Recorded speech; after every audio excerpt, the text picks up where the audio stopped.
嘿，你们好哈。那这是今天的3张牌。那如果你要看久一点呢，你可以按下暂停。如果你已经选好了号码，记得在留言区做一个更强的连接哈。那不啰嗦，我们就开始喽。好，那我们从选择第一张牌的朋友的第一题第一题是他喜欢我嘛？我们这边先看一下，因为你们要问的是互相暗恋嘛，所以我们还是要确定一下他喜欢我嘛所以我们先说到死神牌的话，其实死神牌在爱情的这个提问之中，常常代表着一种结束啊，然后又重生嘛，这个我们都知道所以在他喜欢我的这个问题上，其实这个讯息是说他的情感对你的态度其实并不是静止不动的啦。应该说已经有经历某一种彻底的转换我觉得他可能曾经压抑或否认过对你的一种在意的感觉，可是甚至也有可能有一段时间忽略让自己忽略对你其实是有感觉的。所以死神牌的能量显示他这份情感其实有经历某种旧的模式的崩解，然后有进入一个新的位置、新的阶段、新的感觉的诞生，是有这一个过程的。所以我觉得对他来说，爱情已经不是那种很单纯的一种内在的悸动了，它常常牵涉到很多生活上面的责任，还有过去的经验的影响。所以死神牌在这里，我觉得他在透露的是说，他对你的感觉可能有被某种过去的一个创伤啊，或是一些生活既有的一些安排所阻挡了。但我觉得他隐约可能也意识到说自己内心有某种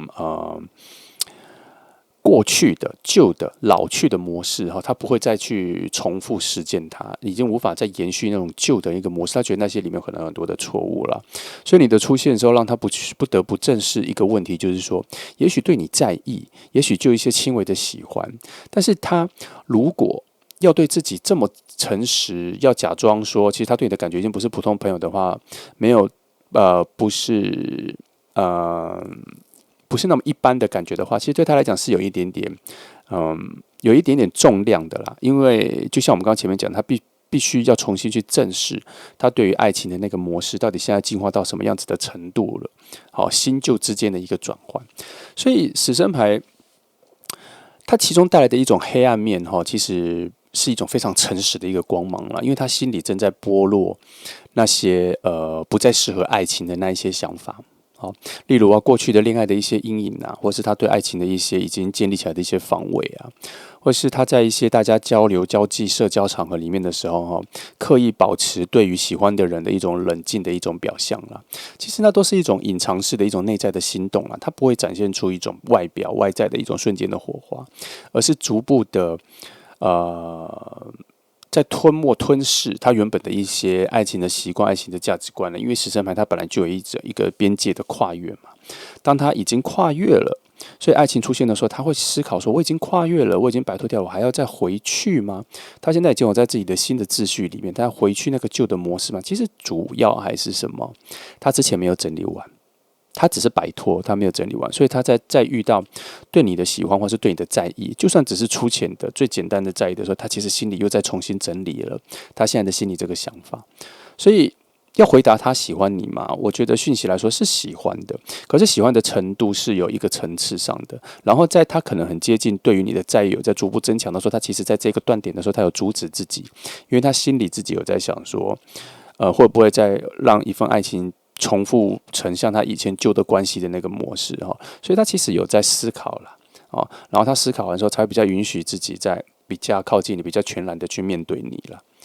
那再来第二张牌是权杖七我觉得权杖七带来的是某种保护自己的一个状态啦，所以喜不喜欢你这个题目上的说，其实确实是有一些触动了，因为他有保护，就表示他有一个起点嘛，起点就是有所触动，所以才保护嘛。只是他这个警戒并不是在拒绝你了，我觉得他只是怕自己靠近之后，想要控制自己的情绪，可是又控制不了，所以在内在有很多的矛盾的心情。所以这张牌有一个语境我觉得它会更贴近一些现实啦，就是说，人到了某个程度的时候，好几次恋爱之后，往往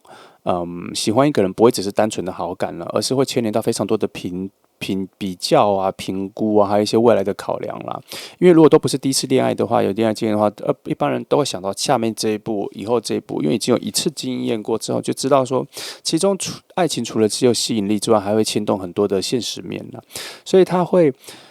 在一般生活里面跟你的互动里面会想说，他如果再往前靠近的话，他必须要在什么样子的位置？你们的生活里面、生命里面会是在什么样子的角色？他在思考这个的时候，有一些强烈的冲击哈，所以他会不断的问自己说，如果他更加的靠近更多的表达的话，会不会失去这个关系的平衡，或是失去这个关系的简单呢？所以一旦跨了这个界限之后，他会不会无法再回头啊？会不会他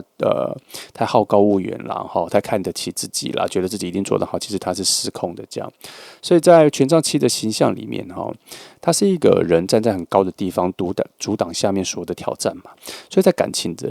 状况里面说，这意味着说，他感觉到你的靠近让他不得不筑起一道防线，其实不是你的问题，而是对于爱情这件事情的时候，又觉得他某方面是他不确定自己准备好了没，所以他对你的喜欢是有存在，他对你的在意是已经有在发芽的，但因为这份喜欢他怕太过度明显，所以他反而先选择收紧自己，不是因为你的问题，而是他真的觉得自己不能只是单纯的用喜欢，然后就去靠近，他必须要考虑很多，所以他会有意无意的跟你保持一些距离啦，然后避免回应你太过热切，回应你太过快速这样，所以他在非常靠近你的时候，他可能会选择不那么刻意的跟你靠近。我觉得他可能在外在跟你的感受上会觉得他是冷淡的，其实很多的时候他其实是在掩盖他自己内在的不断的一直往上对你的一个在意啦，他也在。譬如说对你的在意有1到10嘛，他一直维持在1跟2就好，不可以太超过，不可以太超过这样。主要是因为他自己内在没有准备好，这个是需要等待的。所以我们在更深层的解析的时候，我觉得权杖七的能量显示说，他其实对你已经有种守护的感觉了，对自己的防卫，对这份感情有所防卫。其实他也在等，他心里已经默默的把你的存在当成某一种要小心翼翼看护的一个保护了。所以要有点耐心因为他其实内在处在一种防卫跟等待，他不希望有人看出他的在意，所以也不要戳破，也不要去讲。所以他是喜欢你的，可是他把这份喜欢藏在一种他必须要先稳住所有的局面之后他才要慢慢的把这个他确定非常多东西啦。毕竟他现在的心态上面，其实心情上也是很混乱的啦。他觉得这份真实的感觉没有办法这么快就把它拿出来，所以要再等一下。那再来那个圣杯国王的话我觉得这里代表的是他内在的某种很强烈的成熟跟深情啦就是说他不太会很快速的表露那个感觉，他是喜欢的，而且他不仅是喜欢的，而是他希望这份喜欢能够在某种稳定跟有深度的状况里面慢慢的成长啦。我觉得这份喜欢常常会带着某种分量因为圣杯国王他不是一个冲动的那一种小情小爱的感觉，他是希望能够控制自己的情感。因为圣杯国王，他国王的能量是土能量，加上前面也有土能量不是土能量了，有一些防卫性的能量，它很类似土能量的一种控制能量。他不希望自己是失控的、失态的。他对你的喜欢也许是很澎湃的，可是他希望表面上是平静的。海底下的那一个洋流虽然是很澎湃的，可是他希望表面上是平静的海面。因为它底下虽然有很强大的能量在推动它去靠近你，不跟你分开，可是他希望能够保持在日常生活里面的平凡的一些交流就好了，不要用一些很强烈的戏剧化的方式来做表现。因为他有一点点先把这份感觉先转换到对你的关心跟照顾，一些平淡的日常生活的一些基本的连接就可以了。所以在谈话的时候，我觉得他有可能会无意间就记住你的一些小事情因为他对你的感受其实是有比其他人再多一些的敏感的。然后在群体大家一起生活的时候，他会意识到你的现在的状况，你就是生病啊、心情不好啊、今天特别开心啊，这些他会注意到。然后在某些角度上来说，其实他内心已经有把你放在一些小小的位置了，只是因为圣杯国王的这个爱情它其实本来就不是一种张扬，它是一种保护跟包容的。那我觉得你跟他相处的时候，其实你会发现说，他其实有一直在容纳你的情绪，包容你的情绪，理解你的情绪，这样。其实这就是已经他目前能够做到最好的一个状况了啦那你会慢慢意识到，他其实并没有排斥你，并且排斥你，甚至还会让你有一点觉得说，其实你有事情可以找他帮忙哈。不过呢，我觉得。因为圣杯国王出现之后，他其实也在对于这份爱情有一些挑战了。也就是说，圣杯国王其实太容易隐忍很多事情了。我觉得他宁愿选择慢慢的靠近啊，让时间慢慢的累积彼此的信任之后啊，这个东西会大过于直接表白或告白啦。我觉得他比较走向于说，如果两个人慢慢相处之后能够日久生情，那就走日久生情这个状态，所以他各种的表达跟态度都会比较含蓄，甚至会让你怀疑说他到底有没有在意你，但其实他心里已经有在慢慢的允许自己对你有一些付出了哦，所以只是他的节奏他会选择比较成熟的方式来慢慢的相处，慢慢的靠近啊，所以他是喜欢你的，但是这个喜欢的能量等级是非常成熟跟稳定的，而且其中带有蛮多的保护的责任感，所以他并不会轻易的说出口，他需要很多时间慢慢的等待。好，所以这3张牌我们就可以看到说，他心境上是有一个重整的啦。首先，他不得不诚实面对自己的感觉啦，然后只是说这感觉出来的，他必须还是要有一些保护跟防卫自己，不可以这么轻率的就表达出来。再加上圣杯国王最后再跑出来之后，国王的牌的土能量加进去之后，他这份保护跟期待这份感情要进入到成熟的时候才去做表达，这个路径还需要再走一下，需要有点耐心在等待，因为毕竟在他心里新的感情出现的时候，其实是层次是非常复杂的，他必须要小心一下哈。那再来，我们看到第二题哈，第二题是他发现了你也喜欢他嘛哈这件事情，我觉得抽到月亮牌的逆位哈，其实月亮牌的逆位在讲什么？秘密会被察觉。秘密会被察觉，模糊的事情会被清晰，所以我觉得他其实已经隐隐约约的感觉到你对他的喜欢了，只是他还没有去跟你确定，去跟这个世界确定，他觉得没有那么重要哦，因为他觉得还没走到那个位置。那月亮牌本来的那一种幻象啊、潜意识跟直觉，然后到逆位的时候都会变得非常精确哦，所以。你可能会觉得你已经小心翼翼表达对他隐藏对他的喜欢了哈，什么在日常生活里面呢、你跟他的对话的语气啊、眼神啊，或是一些差一点就被发现的一些在意啊，其实，在他的脑海里，在他的整合里面，我们刚刚前面看到了嘛，他的一些控制能量还蛮强的，所以他观察能力也蛮强的。基本上他会发现，所以他的这份察觉来自于他很多的经验呐，他可能喜欢过别人，也被人喜欢，所以在综合整理起来的话，其实很容易发现你对他的在意啦。基本上他比你想象中的更敏锐，因为月亮牌逆位在这边透露之后，他不一定会把所有的感觉去做一个确认，那他心里其实已经有发现或怀疑了，但是他不会那么试着跟用力去解读，说是不是你是喜欢他，他现在会把它平放在一种就是他知道你不会忽视他，最淡就这样哈。所以月亮牌逆位会带来一种自我怀疑的能量啦，所以他可能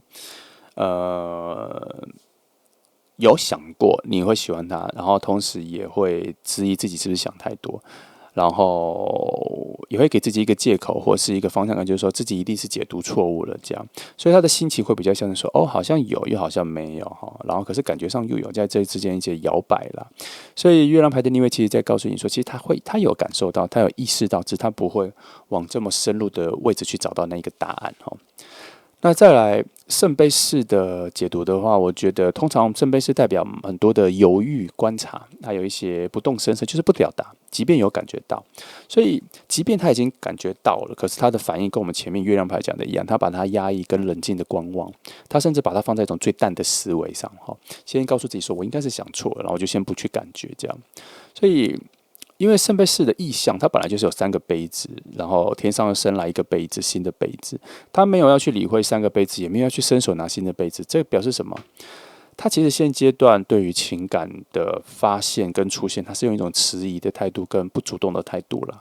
即使他知道你对他的好感，他对你有在意，他也不会做出任何回应了。你可以说他在评估，可是我觉得他在等待哦。我觉得他也在处理自己的一些感觉，他还不是很确定要不要接近一份新的感觉了。我觉得这份迟疑往往都来自于很多的他自身的关系、生活的背景啊，对于爱情的责任感因为如果他开始往下走去承认他也喜欢你的话，那接下来他要怎么面对他面对，他准备好了吗？然后要保持现状吗？这些都会有一些突如其来的很多的新的烦恼会出现，所以他先选择安静哦。但是选择安静不代表他没有察觉，他有察觉，所以他选择安静，只是他需要在更多的时间再确定一下。那确定并不会很积极的确定啊，他会用一种自然而然的生活上面各种讯息，慢慢的讯息再去确定自己的感觉，然后以一种我不会刻意去注意我不会刻意去在意来去感觉所有比较多的生活中的亮点真的让他无法不在意的东西，他才会再去思考。大部分的情况，他会有一种比较防卫的、比较冷静的方式来去想这一件事情。行为上会跟你保持距离的，可是心理上的态度，其实我们是抓不到的。但是我们至少知道，他没有完全忽视你他其实选择静观其变，不急着表态了。所以在到了命运之轮的时候，我觉得反而在这一题是一个很关键的牌了所以，他其实会在某一个时间点会比较明确的确定你对他的喜欢了，应该会有一些事件转折揭露了你的情况，或是你自己露出马脚这样子那其实，在生活相处的很多小细节的时候，命运之人都已经说他在重新再组合，只要他认真的往下仔细的想，他会发现你是喜欢他的，然后他也会发现你对他的喜欢好像不只是朋友之间的喜欢或是好感而已，他会发现这个是其中是有一些情愫的只是命运之轮的能量，它是一个推动性的啦。他会现阶段，他可能会一直告诉自己说不要确定了，不确定了，没有要确定这样子。可是其实真的后面慢慢，他命运之轮的推动，他一定会走到确定你是喜欢他的。可是这个同步是什么？他也发现自己的在意，所以他会反过来也想确定你是不是也在意这样。等到他确定的时候，他发现说原来你的在意比他想象中的多很多这个都还是有一些进程的，可是要再等待一下。所以在某个时刻的时候，你可能会有一些举动表达各方面然后会比较明显，或是你有一些话刚好触动他心里的，比如说对于一些爱情观或者看电影的感想或者你们讲到某句话的时候，他突然会意识到说，原来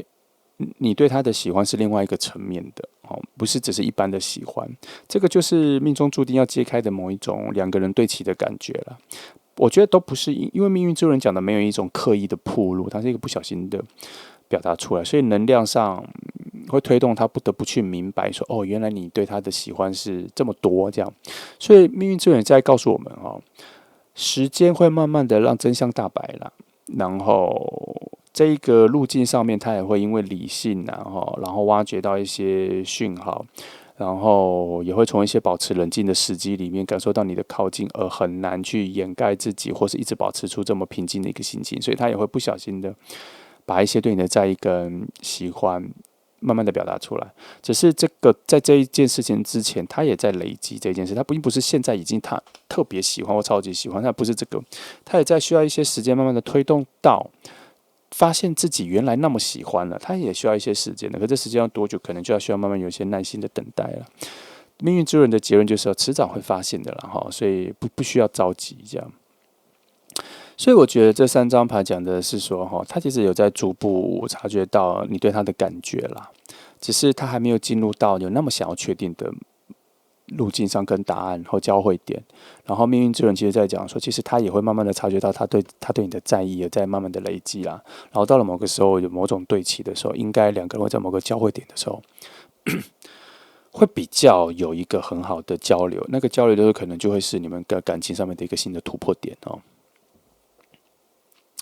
那看到。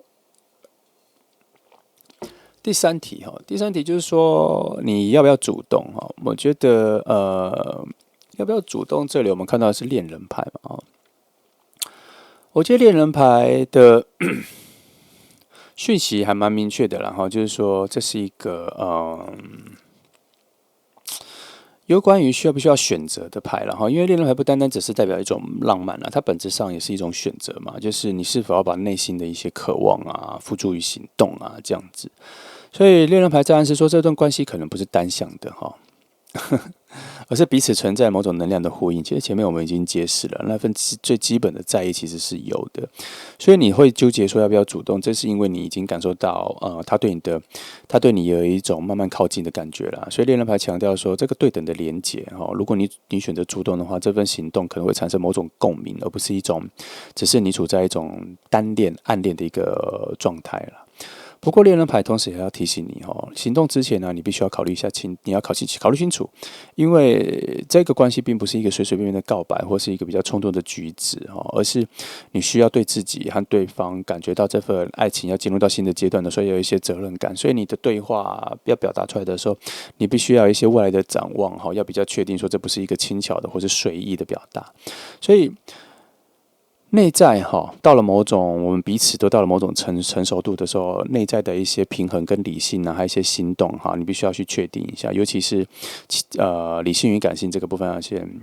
确定，不要只是冲动不是孩子般的，只是我想要先告白，完全没有想到后面的你是谁，他是谁，背景如何，个性如何，各方面的时候，我们已经到了某个程度的时候，就需要先确定一下。那这些确定要在什么时候确定？先多相处，确定比较深的时候再告白，或是再表达出来。所以恋人牌在这里告诉你说，你的主动会带来一种真正的交汇点，这个是非常正面的。然后它也会让你无法再退回朋友跟暧昧的关系。所以你要知道这份告白会变成是这份主动，不一定要到告白，主动会让你们无法退回朋友跟暧昧的状态它有时候会一拍两瞪眼所以你可能要有点冒险，所以你要降低这个冒险值的话，就是前面要再更多的确定、更多的相处了。犹豫是一定会有的，但是你会得到更多的线索所以恋人牌建议说，主动是可以的，但是必须带着一种非常清晰的对未来进展发展的一个决心。你不能用试探的方式来去主动，因为这会造成你们两个的关系的混乱。就像我们刚前面讲的，他也还在整理，所以这个节奏他其实心里有所以真诚的靠近，真诚的慢慢的接近就可以了。对方的回应应该也会跟你更多的相处的时候，会达到比较多的对齐啦。然后到了非常好的位置了，比较成熟的位置的时候，我觉得那个时候应该会有很自然而然的互相主动靠近不用太担心，因为恋人牌它其实还是有一些互相的能量。再来，我们看到的是金币三金币三带来某种互相，已经我们讲的互相嘛，所以它这边代表一些合作跟相处所以他的恋爱的连结并不是那种浪漫直白的方式，而是暗示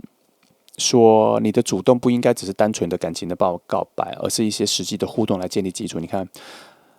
我讲到这里的时候，其实我就在重复讲前面的问题，只是我在用金币三的能量再重复再告诉你说，需要那一个建立基础，因为金币三本来就是一种互动，很强烈的互动来建立彼此的信任。还好这边我们抽到这张牌，其实它在堆积前面的恋人牌，所谓的不要莽撞他没有办法，这个关系没有办法用简单的一份告白就建立起来，因为它是一种协作的方式，协力合作的方式。然后放在要不要主动这个问题上，其实它讯息是说，其实你是可以主动的，但是主动的方式最好是一种生活工作上面兴趣相同的方向，让你们两个非常的靠近，而不是一下子就把情感全部摊开了。所以爱情要融入到日常。如果你们只是停留在一些情绪上面的幻想或是对爱情的憧憬而去做表达，那这份关系可能也许有美好的开始，可是很难持久啦。因为金币三在提醒你说，这份关系如果你要主动的最佳方式就是让你自己成为他生活的一部分。例如两个人共同要去参加的课程要一起去学习什么，参与什么，然后生活上有某种相处的习惯或是有一些合作的小计划，两个人共同的一些目标或是一些旅程都可以了然后或是分享彼此的生活或这样子，你要从朋友的相处上面变成一种很自然而然的常常见面的一个状况，然后这关系才会自然的发展到一些比较有机会让表达情感是自然而然的发生的一个状况。因为金币三在这边讲的就是要让日常的相处成为你们两个人生命的一部分了。所以金币三的讯息就是说，如果其实对方是愿意跟你一起共同创造什么的啦。换句话说，如果你主线展现出一种我们可以一起完成什么什么的那种感觉的话，你们的相处自然而然就会互相接受然后也会找到彼此的一种生活上的默契了。那再来，我们再看到圣杯四者他这里讲的是内在的一种很纯真的能量啦，哈，表达是说可以主动，但是要柔软的，要轻盈的，因为圣杯侍者代表很多一种初步的情感的交流，会有一种很羞涩的感觉啊，也会有一种小小的暗示啊。它比较不像圣杯骑士这样子哈，会很直白，也不像圣杯国王这样子，感情上面有所守护。它是一种小小的情感的一种触摸了。所以如果你选择主动的话，我觉得最适合的方式是可能有一种可爱啊、幽默的方式，而不是一种严肃的表白。其实这里也就在讲什么，你们在刚刚前面金币三的那一种两个人相处要融入在生活里面的时候，其实还有一种比较轻松的状态了，不要太严肃哈，不要太学术论述型，不要太呆板，不要这些，要轻松幽默的这样。所以有可能想要去邀请去，然后去看什么啊，看电影啊，吃个饭啊，去那里看展览，去逛闲逛的，都要用一种比较随意的邀请哈。然后情感上面也就轻描淡写就好了，然后一些小小的贴心的举动就好了。因为水能量圣杯侍者这里的水能其实在告诉你说，这些小小的举动会慢慢的累积出某种互相的一种心动啦，彼此也不会造成压力啦。所以这边的圣杯侍者能量在告诉你说，你们其实彼此已经很了解，说爱情里面的成熟关系是长什么样子了。即使已经了解了，就不用太多的试探，就不用太多的摸索，而是保持两个人相处的一种轻盈的感觉就可以了。然后尽量回避让彼此感受到压力，这样，然后用一种非常多的善意啊，一些贴心的小动作相处起来就可以了。他会自然而然的走到那种对的位置了。所以我觉得这三张牌其实在讲说，主动是可以，但是要有一点小小的智慧，要有点小聪明，不要太莽撞了。但是还是要有点耐心。其实这里三个问题都一直在讲到一件事情，选择1号牌的朋友，这段关系会慢慢的走到你想要的位置，可是需要一些耐心的等待。好，那这就是1号牌的朋友，希望给你一些不错的方向。那先来听哦，祝福你。来，我们第二题，第二张第二张牌选到第二张牌的朋友，然后我们来看第一题他喜欢我嘛？他也喜欢我嘛？这边有宝剑侍者星星金币10，宝剑侍者这边讲的是说，其实中间有很多的好奇、观察跟隐藏的注意力啦。所以在这个提问中，往往代表的是说，他其实对你有一些强烈的好奇心跟注意力，所以但是他把这份喜欢还是放在某种观察的一个阶段，因为宝剑侍者这边的风能量带着某种疑问的一个提问他可能在不断的在心里在评估你，或是在思考你但是这个思考跟确定，我觉得还是不确定说到底是不是因为喜欢或什么在意，但是至少我们知道说你的存在感是有出现的，所以他思考蛮多的事情，就是说，如果我喜欢这个人，我对这个人有感觉，这个人的性格适合我吗？或是你们的相处起来的时候价值观会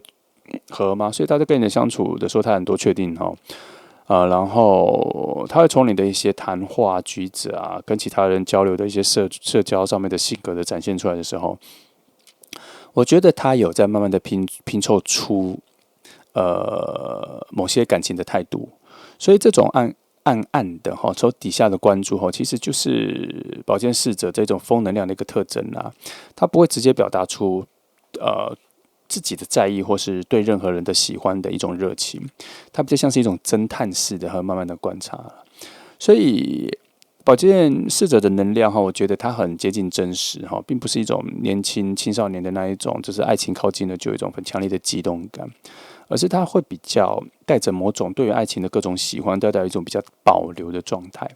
所以换句话说他确实是有被你吸引，但是我觉得他还想要先确定说，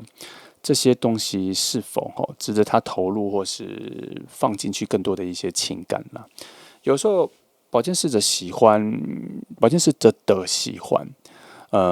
会让人感觉没那么明朗他可能不会那么快的就直接去表达出他对任何人的喜欢，不一定只有你。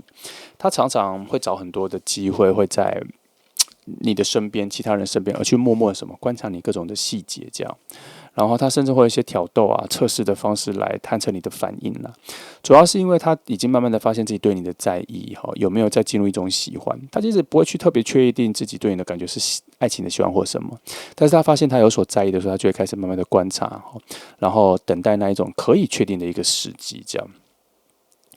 然后到了星星牌之后，我觉得在这里，在这个提问的时候，其实它是一个非常美好的一个状况啦，因为它有很多的纯净的感觉，还有一些疗愈、星空上疗愈的一种吸引力，也就是说，他对你其实有怀抱着某一种纯粹的向往，甚至有把你视为可能未来在理想中比较有机会的人。应该是说，其实就是有一些某种吸引力是已经有所存在的，所以才会有前面的那种宝剑侍者的是慢慢的观察跟在意。所以我们从星星牌看得出来，他的在意其实比我们以为的多很多啦。那星星牌的能量没有带来任何冲动而是一种柔软的、柔和的、慢慢的，所以他的喜欢也不会是立刻靠近、立刻奔放，也不会在靠近之后只是想要一些短暂的一些感情这样。那他希望相处或是靠近的时候，心灵上是非常放松的，然后彼此相处的时候，然后讲到一些未来的时候，也能够有一种未来是可以看见的一种感觉。所以对他来说，你的出现可能有让他在某一个瞬间有感觉到爱情好像又回来了，爱情好像又可以真实存在了。其实你的出现在某个角度，星星牌有偷偷揭露了一个小秘密，就是他的灵魂在某个时刻有因为你的存在而被照亮。所以我们不得不看到一件事情就是爱情其实常常会伴随着一些现实生活中的压力啦。然后星星牌的出现反而你的出现让他觉得说，其实生活中的压力之外，好像也能够看到一些甜美的希望。所以他希望在未来跟你的互动里面呢，能够让自己回到一些比较单纯的一个状况，比较回到年轻的状况了。他希望他其实也在观察是说，如果慢慢的跟你相处之后，他是不是比较不用伪装了。然后能够更自在的然后跟你相处是不是能够被疗愈这样？所以星星牌其实在暗示说，他对你的喜欢现在目前是处在一种比较含蓄的阶段了。他不会用那一种很奔放、轰轰烈烈的方式来展现对你的在意，只是他会在一些很日常生活里面，透过一些相处的眼神内容来去确定说你们两个彼此的感觉，或是他其实也在确定自己的感觉，因为目前这两张牌看得出来也许感受上还没到喜欢，但是好感跟在意其实已经有存在了。然后你的出现的时候，在他心里可能都有一种特别的感觉，只是还没有到那么前面。所以可能在他的性格上面，他有想象过说这个人很特别如果是恋人的话，能不能走往他所理想化的那个爱情的世界了其实他心里有这种纯粹的向往有出现。那再来我们看到的是金币10嘛，金币10讲的就更多了，金币讲的是很多的对于家庭啊、承诺或者是一些比较未来的一个向往啦。所以他在你身上可能已经有发现说，这个人的性格跟各方面是有一种能够长久走下去的可能。他内在其实有这个提问咯。所以在爱情跟现实需要并存的概念里，在他心里是扎根的。他不会只是为了爱情而是莽撞的追逐，他希望这些都是能够跟现实生活中能够搭配起来的。所以他的喜欢并非只是短暂的啦，而是会带着一种深思熟虑的期待。他可能会觉得说，如果慢慢的靠近你，跟你相处，也许可以发觉你是在未来可以一起建立生活的人。然后其实在他的潜意识里有他这个思考，就表示他其实把你跟他的想象中的未来有联系在一起，这是很自然的。那他心里其实没有只是想追求爱情的心动，他觉得相处各方面都需要都是会有很多的责任感的，然后会有很多的价值观的，然后会有很多的未来的规划的。因为土能量金币能量10的这个土能量意味着说，他如果要喜欢你那将是需要有非常高度的一种务实的角度去看待这份喜欢不能再像他年轻的时候是一种只是追求爱情，他不想要这样。所以他或许会想如果我们真的在一起的时候，能不能互相支持能不能互相经营生活其实这个是他对你对其他人开始感觉到喜欢的话，他就会开始思考到了这个问题。所以他跟你的靠近的时候，其实他在追求或是在寻找某种跟你的相同的价值观的一种互相的认同感。所以你们的对话会很多，会讨论很多事情，因为他想要找到那一个认同感。然后他会对你的背景各方面生活的目标价值观方面会很好奇，因为其实这就是他对你的某种内在的重视了。他希望他真的认真的重视下去之后很多东西都必须要吻合，能够往未来走去，然后其实他也在一步一步的在鉴定之中了。所以，如果他开始跟你讨论、聊天，讲很多你的背景、价值观、生活的目标，这样就是确定了，他其实就是喜欢你的只是这份确定之后，可能有比较多的责任跟沉重的是，他是在思考比较长远的东西啦。他并不是只是想要简单的谈个恋爱就好了。所以这边没错啦，这3张牌确实是有喜欢的成分在，可是他现在着落在一些比较理性的观察之中，然后灵魂有种对未来爱情的生活上的向往，他也在确定之中。然后呢，我们到了第2题。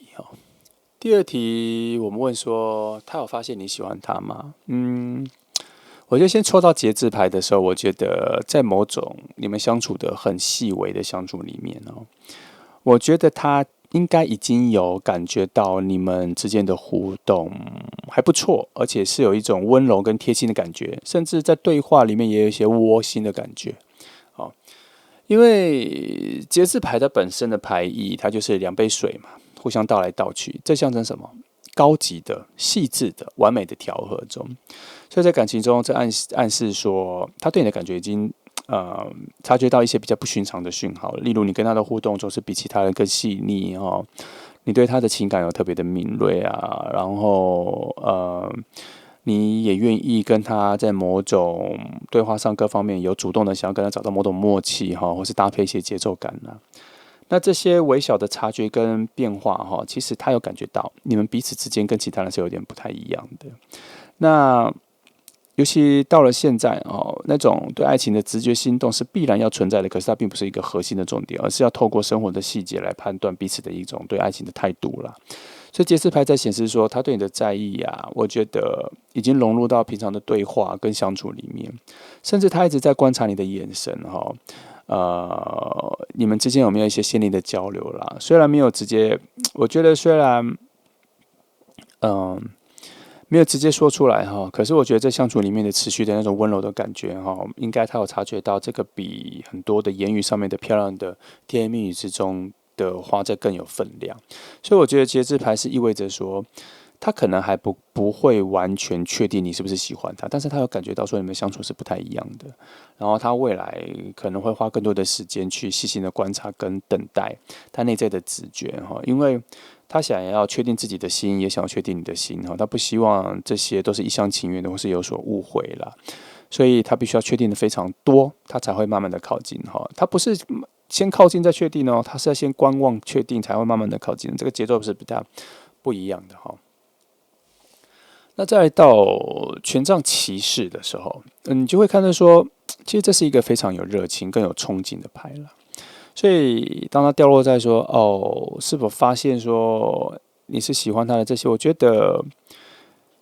他在某些你的行为表达上，他其实至少有感觉到某种热情往他这边扑面而来，往他这边靠近，他其实有感觉到的，所以你可以放心你的一些表达他其实是有收到的。那毕竟权杖骑士的这个火能量它其实是明快的直接，它没有在隐藏了，而且甚至也有一点迫不及待所以这是暗示说你跟他的互动可能你可能已经有表现出一些特别积极的举动，然后可能就是平常比较主动找他聊天，对他的 po 文或是限动各方面都表达出比较多的关注这样，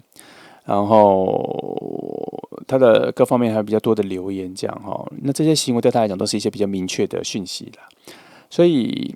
尤其是权杖骑士其实他对于谁喜欢自己其实非常敏锐的所以他其实已经感受到情感上面的你的这方面的某种推力了那他其实有在思考说你是不是对他有比较多的在意这些的我觉得你可能已经有比较多的克制了，可是在他眼里在比较跟其他人对他的一些感觉上来说的话，你的表达出来的能量其实比别人更多的啦，其实是非常明确，他应该是有感觉到的。毕竟权杖骑士，他其实有的时候也在提示一点可能会太过直接、太过多，然后多出来之后会给一点压力然后他甚至会感觉到这份压力的时候，还发现说你对他的喜欢比其他人多很多啦。只是说这边也在提示一下有的时候要注意一下自己的节奏因为有的时候你的节奏或是热情太多的时候，他反而会在检视自己的节奏搭不搭配得上你。可是通常他都会觉得说太多，因为他其实自己也没有在准备要接住这个东西。可是我们回到这个提问来说，其实应该是有明显的感觉到你对他的喜欢的啦。再来到宝剑五的逆位，我觉得这里讲的是某种误会的消除了，所以也就是说，他之前可能不太确定你对他的喜欢，可是我觉得最近他可能有慢慢的确认说，你每次出现跟你每次存在的时候，都会有一种不同的感觉，无论是你的表达或各方面，都会比起其他人有不同的感觉，他不得不特别的在意这样，因为宝剑五在正位的时候，常常有很多的争执啊，有一些人跟人之间的一些角力啦。可在逆位的时候，就表示说，这份关系已经进入某种缓解，所以对他而言说，你的态度可能已经跟其他一般朋友的表达不太一样了哈。所以在这些不经意的表达里面的时候，他会感受到你对他的一些贴心感跟柔软。成为某种亮点啊，所以他内在对于你是不是喜欢他这种的这个怀疑，其实有在逐步的放下，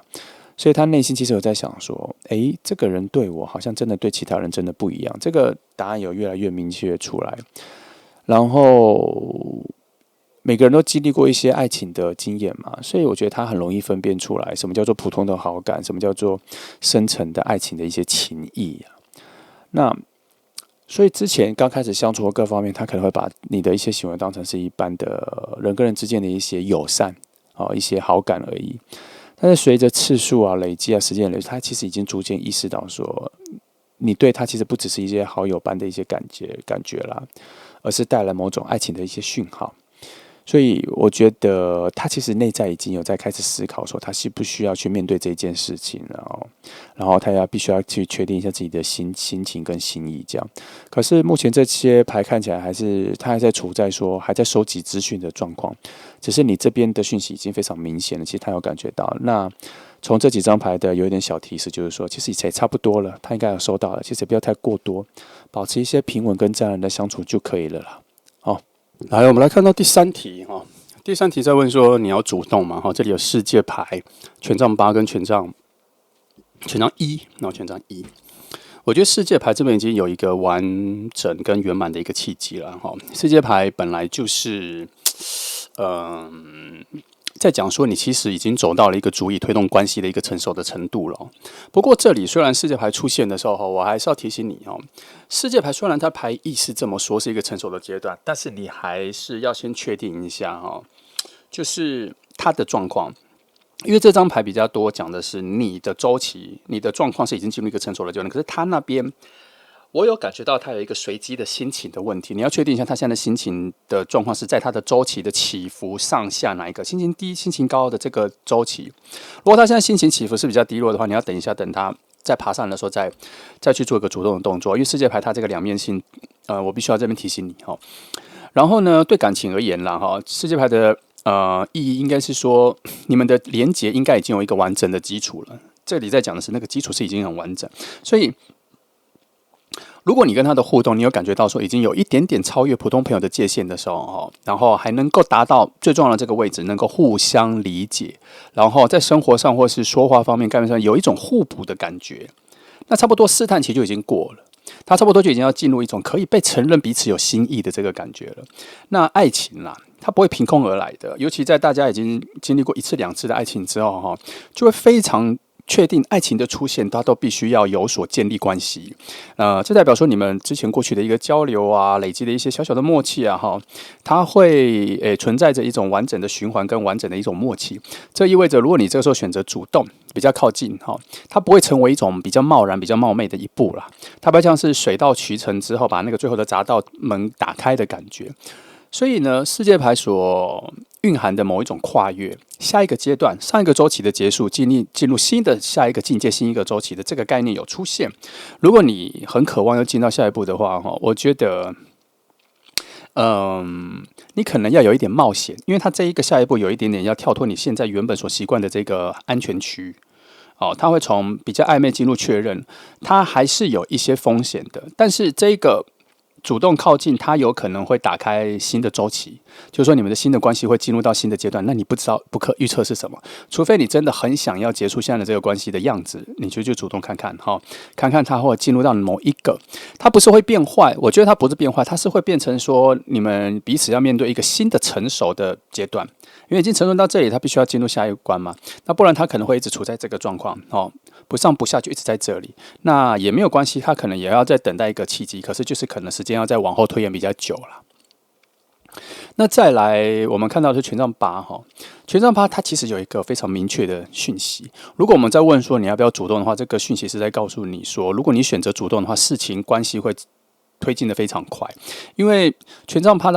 它本来就是一种急速的感觉啦，哈，它完全不拖延、不迟疑，这样，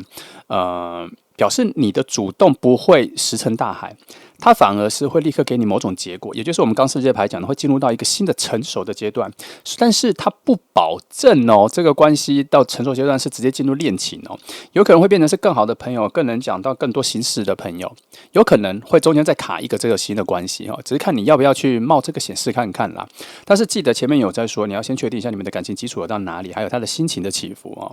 那权杖八在说哈。其实爱情有的时候不需要过度的拖延，这是它的正面能量的提示哦，所以你可以去斟酌一下，它在提示说不需要过度的拖延。你可能会担心对方还没有准备好嘛，可是权杖八会告诉你说，其实局势已经成熟了，因为权杖八的概念比较像是说，射出去的弓的箭已经在飞行了，它已经在飞行了，它无论如何都会达成它一开始所瞄准的目标，达到，但不一定会达成，它会达到，所以达到的时候，你才会知道说它的落点、落下的地点在哪里，才知道说到底哪一个境地。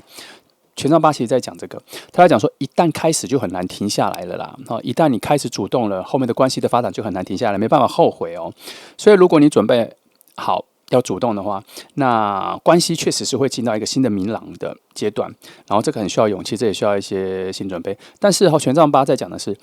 你呀要先确定你有没有这么急。好，因为后面的发展速度会超乎你的想象啦。好。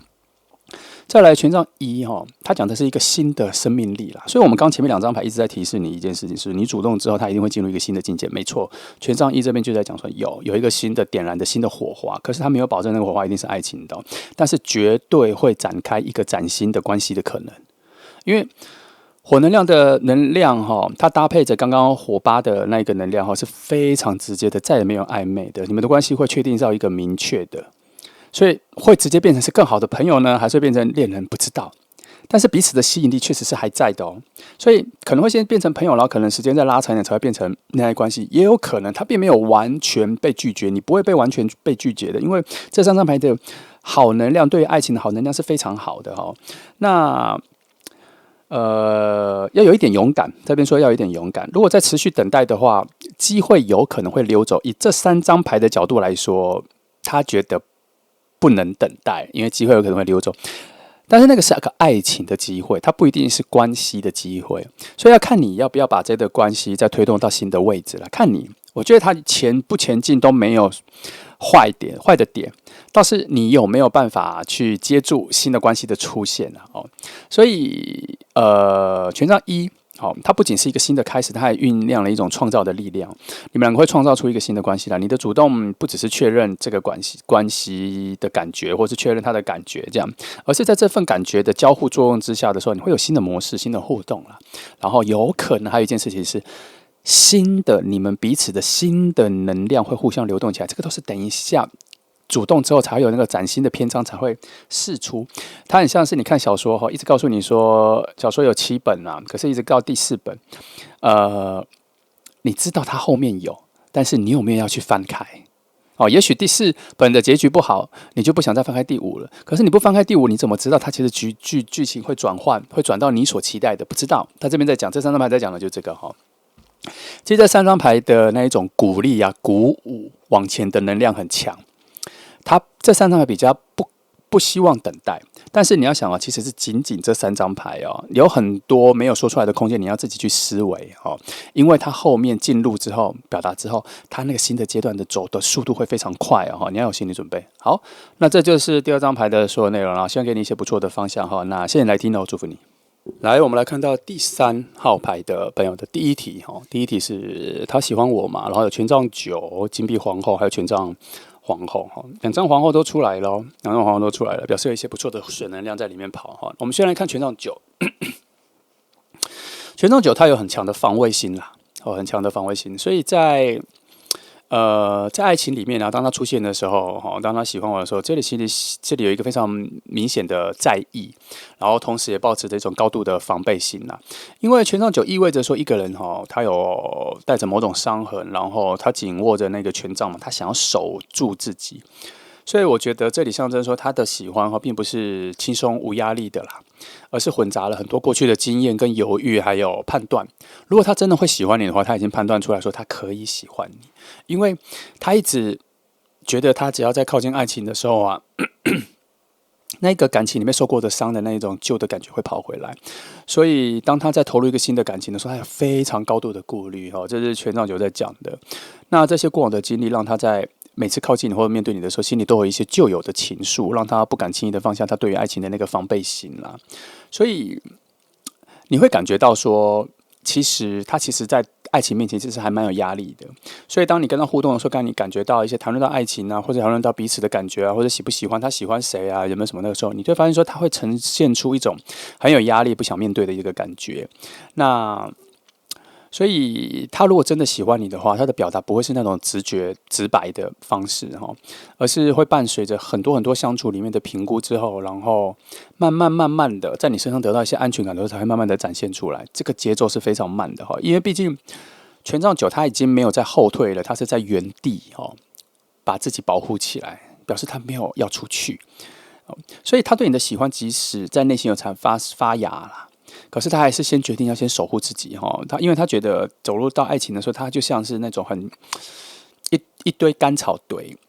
如果没有这样守护起来的话，一走出去的时候，那些很混乱啊、风能量啊、一些他难以处理的情绪啊，就会把他的整个人的心都吹散了。所以他现在希望把自己守护起来，因为他不想让别人轻易看到他心里其实还有很多对爱情的一些伤口没有恢复了。但是，即便他喜欢你，或是他现在真的有喜欢你，可是他内心还是会觉得说，还是要慢慢相处。他在等待自己放下戒心才会让自己的情感才会涌现出来了。所以，我觉得这一份保护，其实就暗示着他有喜欢，只是他现在先学着，或者选择要更多的耐心跟更多的理解。那再来，我们看到的是金币皇后金币皇后有很强的温柔的温暖的能量。所以讯息在说，他对你有很真诚的喜欢啦，并且对这个喜欢有非常多务实啊，有深厚的一些欣赏啦。所以，金币皇后的能量因为它本来就不是一个很浪漫的啦，它是稳定细腻的一个代表啦然后他希望从两个人的相处跟生活里面产生的爱意他比较喜欢这种爱意。所以，如果你比较多的时间或是未来比较长时间在慢慢跟他相处的话，日久生情比较适合他的整个感情状况，因为他现在对爱情的一个成熟的感觉他不会只觉得自己心跳加速之后这个就是爱情，然后他需要去追求，他更希望的是一切都要跟现实生活有所融合你给他的感觉可能很着重在所谓的安心跟务实的感觉啦，甚至要再更高标一点或者更高阶一点，就必须要有一种家庭感的感觉，然后可以看到说未来是可以长久陪伴的一个氛围啦。所以你们在互动的时候，他可能会把你视为说很欣赏，但是需要慢慢的慢条斯理的去处理这份关系。然后他会观察你的生活的态度啊，然后会去观察你对于生活里面的很多事情啊，是选择比较踏实的，还是比较浮华的这个方面。那如果你真的会吸引到他的话，绝对不是一个外表的这个单纯的吸引，而是他真心内在发现说，跟这个人走在一起的时候会有很强的安全感。所以金币皇后的出现，我觉得代表她其实内心其实是愿意把你放在重要的位置，然后她不想要只是肤浅的喜欢了。可是这个重要的位置要让你进来，她必须要再观察很多之后做肯定，然后因为一进来之后，她就会非常用心的去守护了。所以我觉得好感是有出来的，可是她要不要再往前那一步？我觉得她是用一种对自己的要求很高，要求什么？要更成熟，要更有责任感的时候，才要再往爱情的方向走去所以你可能要有一点耐心，因为他的这个节奏是偏慢的。那权杖皇后这边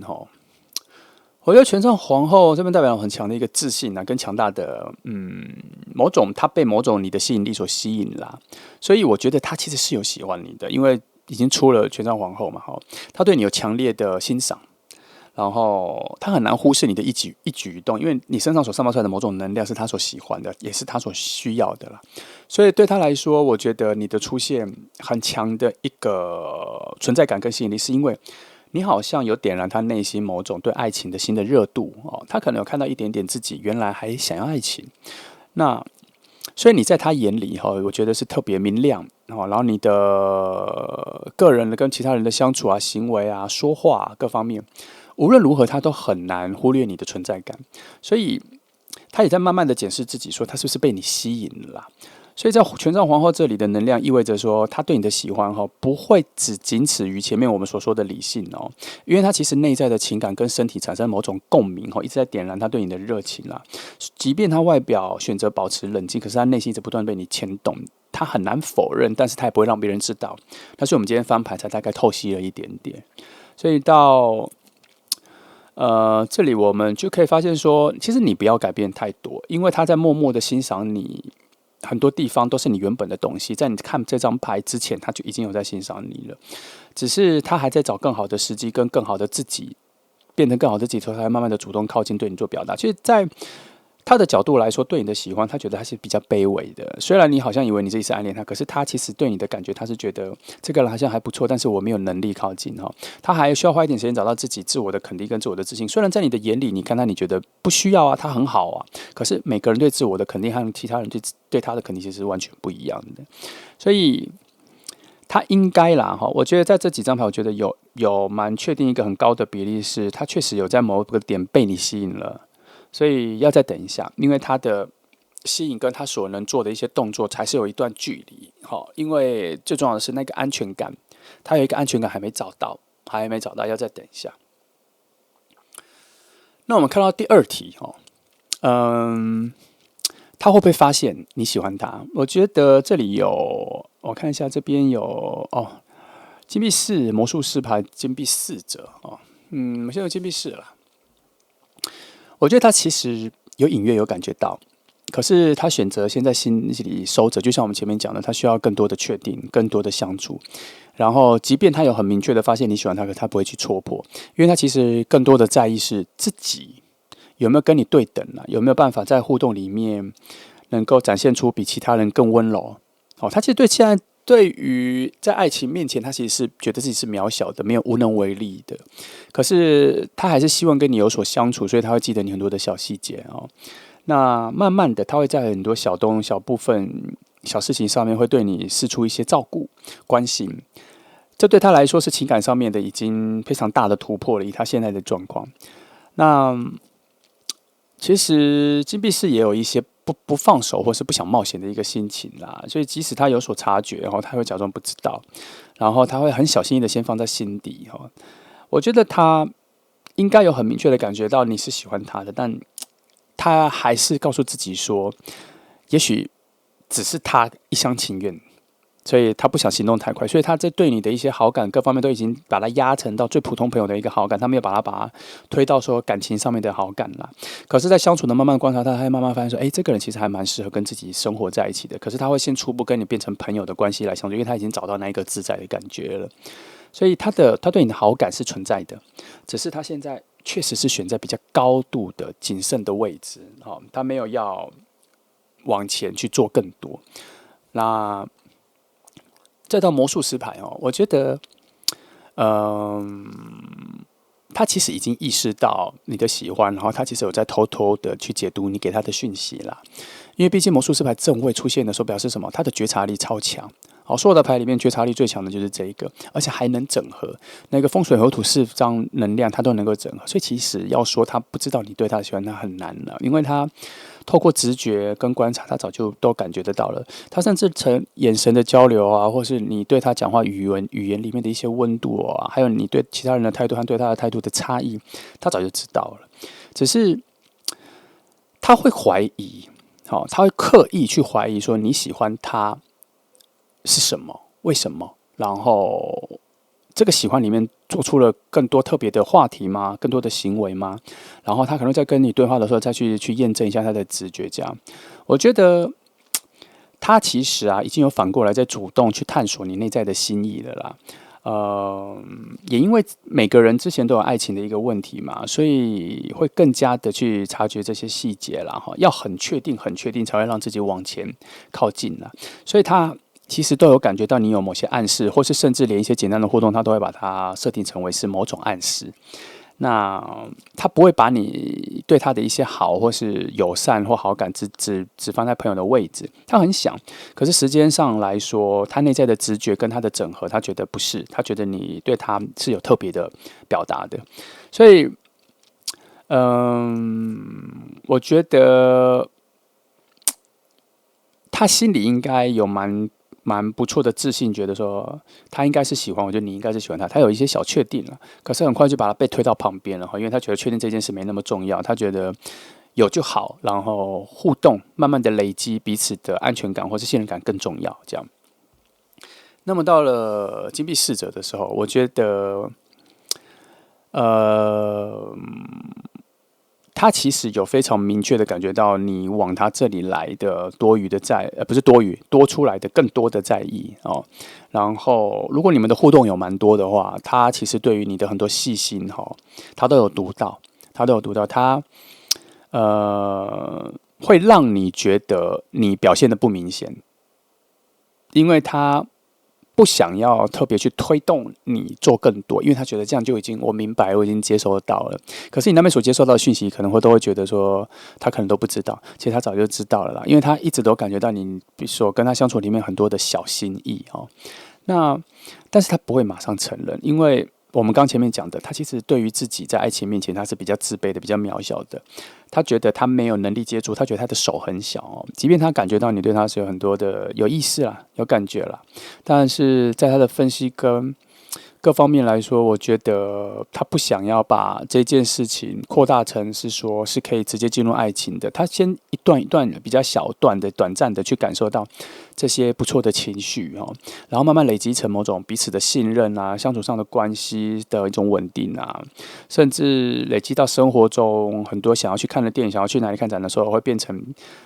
比较前面优先选择的对象，他希望慢慢等到关系变成这样子的时候，他再去确定更深的感情啦。所以不失望啦其实他已经有感受到你的心意了，只是他希望这段感情能够慢慢走到更真实、更成熟的位置，而不是只是初步的像比较年轻的时候只是迷恋那个心动的感觉。他希望还能够更进入到生活，只是节奏真的很慢，他还在观察，还在试着明白你们两个人的关系所以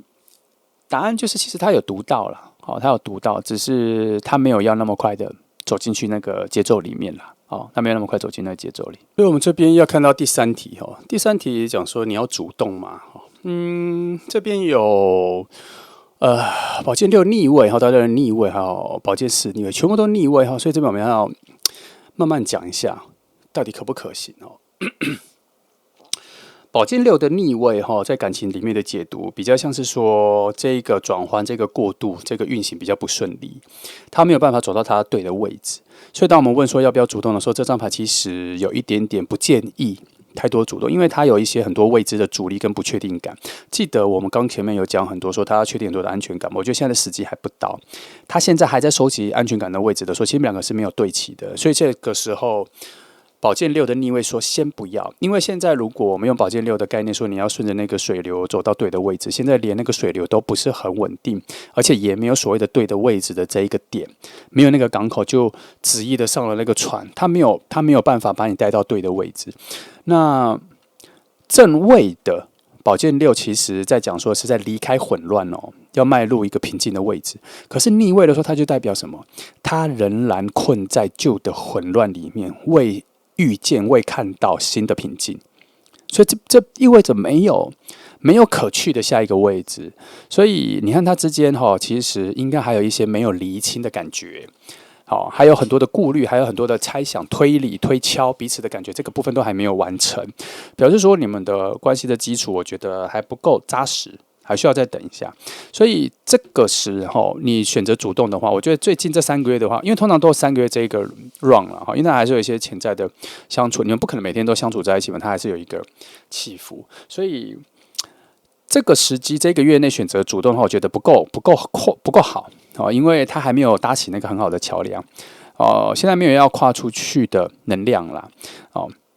那么这边宝剑六其实要确定的一件事情是说，你们的基本以朋友的感情来说，还没有到达一个最成熟的关系，互动很自然、很自在，可以一起约出去玩或什么，这些东西还没有到很成熟的位置。好，即便只是以朋友的关系的话，那你可能会有一些比较迫不及待的想要给出讯息，这边却阻止你说还没有。他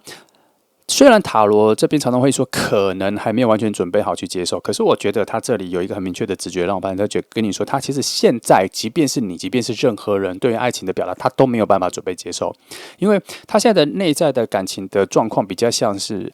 他正在观望所有生活面，不是只观望爱情，他关心的东西很多。所以前面好几张牌都在暗示说，你跟他的关系必须要慢慢的相处到某种累积到彼此对于信任感、安全感都浮现出来的时候，他才有可能做出一个比较主动的。所以现在先保持这个关系就好了。那直到现在他都还没有完全拒绝你哦，你的靠近根本都没有，就代表他不是不喜欢你，而是他内心有一个我们没办法看到的自己的内心的一些负担跟我们不知道的东西，我们对他还不够熟悉的话，他慢慢的才会释出，慢慢才会跟你讲。那个时候你们的基础比较好的时候，我们再看看要不要主动。现在就是还没有，因为整个能量现在还不顺畅，好的时机也没有出现。好，那倒吊人逆位的话，哈，我觉得倒吊人逆位本来就是有一种拒绝放手啦，然后尚未转变。虽然视野已经改了，可是好像也没有看到一个比较好的路径哈。所以目前对方其实还没有准备好迎接任何情感上的推动，你的主动可能会把它推的再往后推一点，因为正位的倒吊人哈，本来就意味着某种想要接受牺牲，然后用一个全新的角度去理解爱情。可是逆位的时候是代表什么？他又换了另外一个新的角度的去看待爱情，可是他更发现是停滞不前的，无法前进的，更拒绝着去做出改变的。有的时候倒吊人转向是好的，那我们要看他其他牌跟他搭配。可是我们前面是宝剑六的逆位，所以他正在暗示说，倒吊人的这一个再次转换视野，也许回到正常的视野来看的话，反而还看到一些真相，就是哇，如果现在我们只主动的话，他其实会让这份关系停滞不前，而且他有拒绝改变的一个意味。也就是说，对方你现在去讲，对方可能会觉得说现在做朋友最好啊，而且可能你会得到一个更冷的回应。有的时候时间点真的很重要，记得我要提示你们哦，你只要开始急，很多事情你只要开始急了，哦，你就要缓下来。因为什么？因为急的能量里面有很多的混沌能量，它是没有整理好的，它只是让你触摸到一个比较能够抓到的东西。所以你要冷静下来，先缓下来，你就会冷静下来，先平静下来。这都需要时间，都不是1-2天的，都是要用1周2周的感觉来看到。所以现在这个状况说，如果你很想主动，你急了，可是现在已经好几张牌，至少这2张牌都说不要的时候，那我们现在要面对的是我们自己内心的现在要平静下来。所以倒吊人牌逆位在这边出现，其实我觉得特别贴切，非常好的一个时机。他在讲说，爱情上前面的经验会影响我们现在对于爱情的往前或是停留，需要有很多顾虑。这是对的，因为过去的创伤跟现在现实的各种压力，会造成我们对于我们自我保护是成为一种习惯嘛。所以虽然彼此有感觉，但是如果2张牌都这么明确说无法前进、保持现状的话，那就表示现在并不适合去挑战这份关系的改变。为什么？因为它会提示基本的创伤，或是某种现实的压力会变成无法负担。那感情很容易在现实各种压力的时候，会变成是首选要切割的，要小心。所以现在先不要动。好，然后虽然这两张牌跟前面我们看到的很多东西都有一点相似啦，可是我觉得后面这两张牌的要不要主动，他其实讲的比较重，他其实觉得现在先维持关系是更重要的。我觉得他前面讲的一些好的现象，可能都不在最近，要再等一下，至少要再等1个月或2个月左右，再去慢慢的，他才会有所转换哦。因为我一直觉得这两张牌的重叠能量很强啦，所以倒吊人牌的逆位在提醒你说，如果你学着主动哈，他也许人的个性或是他的品性或是他的人格是非常善良好的，他可能不会马上拒绝你，可是你会造成他内心一种很强大的挣扎。他可能挣扎不了的时候，他可能就会远离你。然后，因为他现在没有办法接住，所以我们不要制造这个话题，我们反而是要让他的内在有更多的时间跟我们相处，找到更多的安全感之后，也许他会自己去表达。而且他会自己去表达，只是现在这个时间点真的不好哈，所以此时此刻的主动一定会造成他很多的压力，还有他现在还没有很好的能量去转换他看你的视角了。那我再看到第3张牌，宝剑4的逆位哈。宝剑4的逆位虽然说是从一种沉默里面会有一种苏醒啦，可是他还在起身的状态，他还没有走下床，他还没有走出房间。虽然这张牌是从一种很静止的方向走向行动，可是状况是非常不稳定。你就想说，一个生病的病人，他刚好躺在病床上已经好几天了，你突然让他第一次下床的时候，你会发现他站不稳，整个动作都还是很缓慢的。他现在就是这个状况，所以你主动的话给出的讯息，虽然他内心有一些感觉被唤醒，但是都还太早。因为他的各种能量都没有办法适应这个转变，即便他想要，可是他适应的能量很差，他没有办法一气呵成啦。所以宝剑4在正位的时候本来就有一种休养生息的感觉，可是到逆位的时候，他会有一种强迫起身，强迫去面对，可是其实他内心是没有康复的。在很多的牌里面来说，逆位的宝剑4虽然会让你知道说，他已经不再停滞了，他想要再往前了，可是这内在的能量是他想要而已哦，可是他的准备是不周全的，所以这里在讲的是跟你们的状况其实有所呼应啦。他还在自我调整，还有很多他没有说出来或让你知道的，他的内在的沉默跟低潮，我们不知道事情，可是有确定这个时间点是不好的，所以你们要慢慢的还要再相处一阵子，然后要有比较多的自然而然的互动，然后他内在的心意才会回到比较能够全心回应你的状态啦。特别是你们彼此的共鸣还没有出现，那这个共鸣出现的时候呢，他对于处理自己的压力，或是跟你诉说他生活的压力，还有他生命中的各种疑虑的时候，这个对话才会开始，他才有比较多的能量去准备来面对你的出现。即便我们前面讲了这么多，有感觉到彼此的好感，可是这里3张牌都在说等一下，好感先放着，不要去进到新的关系的呈现，因为还没到。这边讲的时间感很重哈，只是我们前面已经得到很好的概念，就是有感觉，但是还没到要去改变关系的时间，还需要时间哈。那个他还需要时间，你也许准备好，但他真的还需要时间。所以这3张牌讲一个重点，延后一下，先延后一下，主动先等一下，他会到一个你会感觉到不用你往前推，他都会自己往你这边走来的时间点的时候，你再去主动才会比较好。那个时候他站得比较稳，甚至还有往你这边来的一个行动力。所以这3张牌很明确啦，